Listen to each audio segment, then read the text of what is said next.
ආදරණීය මල්ලි, ඔයා නිවාඩුවට ගමේ යනවද? අක්කා තමයි ඉස්සර අපේ සෙල්ලම් ගෙදර ලොක්කි. මිහිරෙන් මතකයේ ඇඳේ ඒ රසේ රැඳී මා සිතේ සුන්දර මතක සිත පිරේ.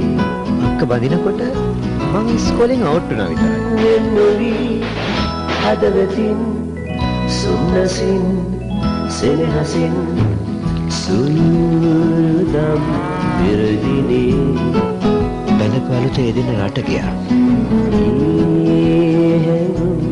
රසගිනී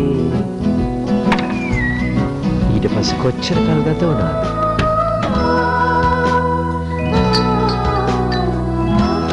අක්කා මිහිරි මතක හදරදී